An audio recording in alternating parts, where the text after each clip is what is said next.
sextorsi ini banyak terjadi di era digital saat ini karena memang kita tahu di era sosial media dan kemudian mereka yang bilanglah ya berhubungan khusus atau mungkin melakukan proses pengeditan atau segala macam, intinya sesuatu yang merugikan korban, yang kemudian foto maupun video itu kemudian diambil, bahkan kemudian berusaha untuk disebarkan.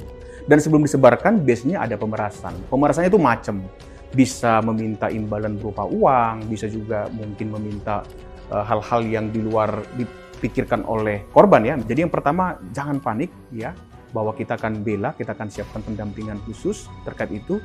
Yang kedua, sedapat mungkin mencari teman ya, mencari teman yang dapat dipercaya untuk bercerita.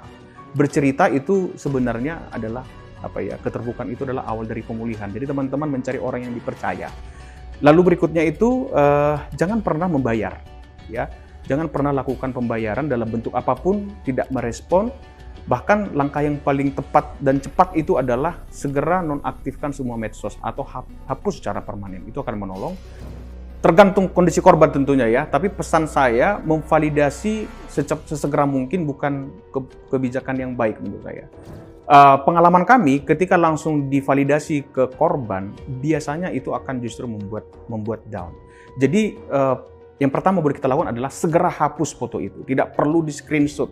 Kenapa saya katakan itu? Karena tindakan menyimpan ya konten pornografi, ya menyimpan saja itu masuk pelanggaran perbuatan melawan hukum. Ya ada undang-undang pornografi yang mengcover itu.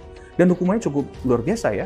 Itu bisa dihukum sampai 12 tahun teman-teman dan minimal 6 bulan. Dan sanksinya juga, dendanya juga lumayan, minimal 250 juta kalau kita merujuk di undang-undang pornografi. Jadi jangan pernah menyimpan, men-screenshot, apalagi mentransmisikan ya. Mentransmisikan artinya mengirim kepada seseorang ya. Nah, mentransmisikan itu ada undang-undang IT ya, undang-undang transaksi elektronik, persisnya di pasal 27 ya. Teman-teman bisa lihat di pasal 27. Jadi mentransmisikan konten-konten asusila itu bisa dikenai pertanggungjawaban hukum. Justru di undang-undang itu cukup tinggi sanksinya, itu sampai maksimal 1 miliar. Ya, tips dari kami supaya tidak mengalami sextorsi, yang pertama menyarankan tidak perlu melakukan penyimpanan konten-konten yang bernuansa seksual, apalagi bernuansa pornografi.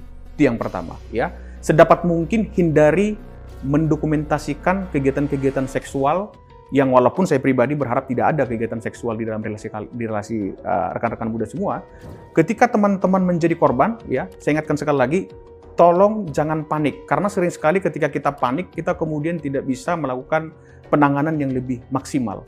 Karena kami butuh kerjasama dari teman-teman, keterbukaan dari teman-teman semua, dari mana konten itu berasal dan ke siapa kemudian konten itu diberikan. Apalagi kalau pelakunya eksternal, maka itu kemudian kami harus bekerja sangat keras untuk memastikan konten itu untuk kami musnahkan begitu.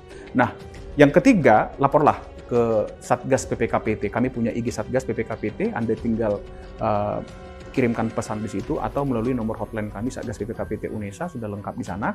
Yang pasti teman-teman akan didampingi secara hukum dan didampingi secara psikologi. Terima kasih.